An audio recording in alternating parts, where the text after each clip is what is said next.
Comic books and books, we have some legends colliding in a very unexpected way. We have a deep cut that is evolving. There's a lot here. As again, legends colliding. George A. Romero and JOHN Carpenter are collaborating somehow on a new comic book, a new graphic novel, if you will.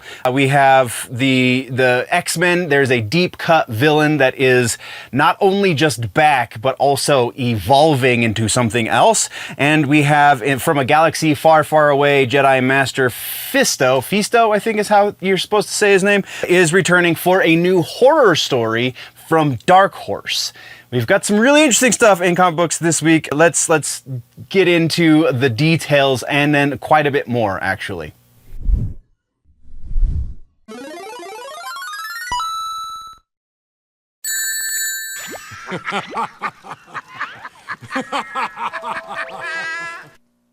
Hello, nerds. Welcome to the Clips channel. This is clip, as if the channel name was not specific enough. This clip specifically comes from a show that I do over on the main channel called The Week in Nerddom. We are going to be talking about comic books and books very specifically in this clip. So news from the last week that has to do with everything comic books and books. Generally more on the comic book side, because the books side of things is kind of a little bit more slow going when it comes to nerdy content, but we do still cover it.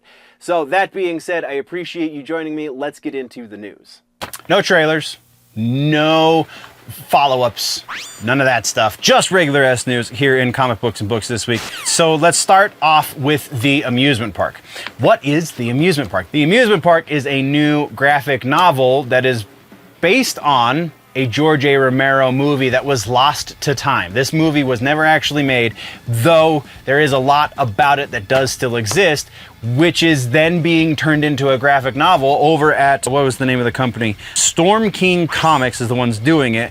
JOHN Carpenter is the one that is taking all of the information that we have about the amusement park and compiling it into a story, and then Jeff Whitehead is the one converting that story into the comic book script, it would seem. Some combination between Carpenter and Whitehead are turning this into a script. And then we have art from Ryan Carr. So just kind of an awesome George A. Romero movie that was lost to time is now getting a comic book adaptation. That in and of itself is pretty freaking awesome. And then you throw in JOHN Carpenter, like, yes, please, and thank you. Give me more. That, again, June 10th. You can follow the link in the description if you want a little bit more information. Otherwise, let's move on. Next, we have Weapon Exile. So the current Weapon X-Men story, the book that has been going on, we're 2 issues deep into it. We talked about it when it was originally announced months ago. It is now out on shelves, issues 1 and 2. Issue 2 is doing something very interesting in that it is showing us that, what is his name? Baron Wolfgang Von Strucker is kind of a deep cut villain for the X-Men.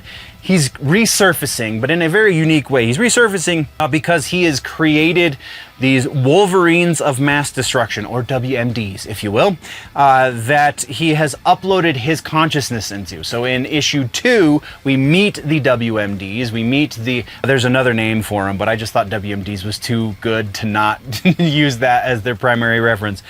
And then by issue 3, a little bit of a spoiler alert, I guess, all but one of those Wolverines of Mass Destruction are going to be destroyed, it would seem, and the one remaining is going to start evolving into something new.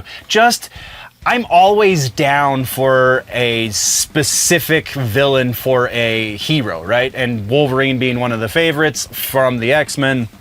Like, if you can get me more Wolverine-themed villains, because Sabretooth, it works from time to time, but you can't always have Sabretooth. You can't always have Omega Red. I would love more Omega Red because I feel like he's super underutilized, but Von Strucker, even more so underutilized. And now that we've created Weapon Exile, that's what the singular WMD that is left is going to be referred to as, is Weapon Exile.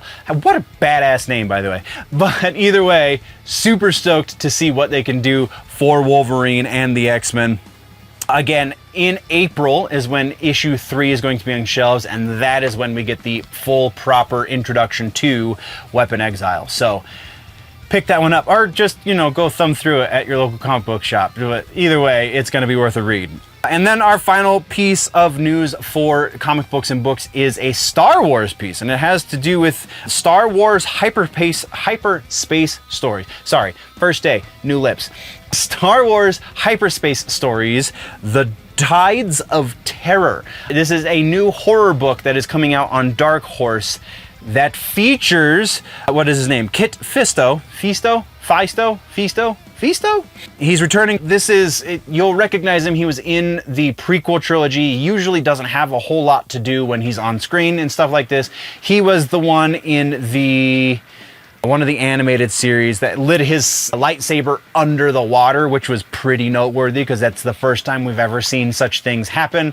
So yeah, this is a dude that's been around for a while. He is a Jedi master, and he's now being brought back into the fold in this new comic book. And it's a horror story. I feel like this is something that we need to, that more, the publishers, that's the word I was looking for. The more publishers should really start to like branch out. Yes, you have this IP, you have this superhero story or this Star Wars story or X thing that is usually this action adventure kind of story. And let's steer into other genres with this stuff. Nothing exceptionally boring necessarily. I mean, there is a lot to be said about potential philosophical stories, about pondering the existence and stuff like that. But horror, I think, is a reasonable sidestep. You're not really asking much more of your reader aside from, do you want to be a little scared? So I think that's a pretty awesome little sidestep to take in the Star Wars universe. I'm very intrigued by this one. Again, the name of the book is Star Wars Hyperspace Stories, Tides of Terror. It is going to be on shelves. I do not have a date for when it is supposed to hit shelves. It is going to be a 4-issue mini, though, from Dark Horse, so it will be something that we can collect in trade paperback sometime soon. So that's pretty awesome. That's what we got. Let's talk. Like I said at the beginning of the season, this is going to be a big merch push season. We are jumping in to doing the merch. I have the first specialty piece lined up. That's probably going to drop next month though, so we're looking at April for our first specialty piece. So jump in now, get yourself some basic nerd shirts, just the real basic design. Let the world know that you are a nerd and you love the things that we talk about on this show. In the broad strokes, at the very least, there's the music nerd, there's the movie nerd, there's the gaming nerd and the tech nerd and all of the different kinds of nerds that we embrace here at Generally Nerdy, and then all of the other ones. If you feel like your category has been missed, please by all means let me know and I will make a shirt based on that information, assuming I agree with said information. But either way, merch push, go check out the merch store. We got some pretty awesome stuff, and I'm actually quite proud of these designs because I did them all by hand. So thank you very much, nerds. Go check out the merch store. Don't forget to, you know, pick something up while you're there. Helps the channel a lot. As soon as we can start regularly getting merch out, I can start cutting back hours at the day job. That's how this works. I can focus more on entertaining and informing you guys. So thank you very much, nerds. Let's get back to the video. Suggestions in comic books and books. The suggestion this week is kind of gearing up for The Last of Us because we're getting ready for season 2 of The Last of Us. Kind of where the zombie genre kind of peaks with literature. One of my favorite books is the World War Z and Oral History of the Zombie War by Max Brooks. Yes, Max Brooks is Mel Brooks' son. This, though, is not a comedy. This is a book that legitimately has like elements of dread.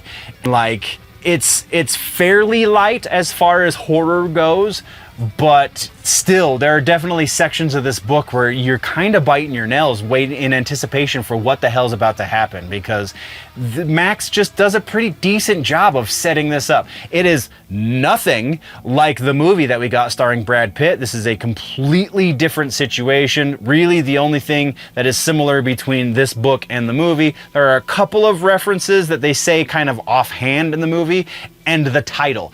Other than that, they're completely different things. So if you didn't like the movie because X, Y, and Z reason, probably not going to be an issue with the book. The book, though, fairly short read, again, 400 pages or less, and absolutely worth your time. Go check out The World War Z, An Oral History of the Zombie War by Max Brooks. That's your suggestion for the week. Thank you very much, nerds, for tuning in. If you want to level up your nerdy, geeky, pop culture knowledge, then don't forget to subscribe and do all of the things. Go check out the main channel, Generally Nerdy, for the larger portion. Again, you get all of the sections into one convenient video over on Generally Nerdy. The name of the show is The Week in Nerddom. Thank you for checking out this clip. We will see you next time. Before we go, though, always remember that if it's generally nerdy, it's probably here.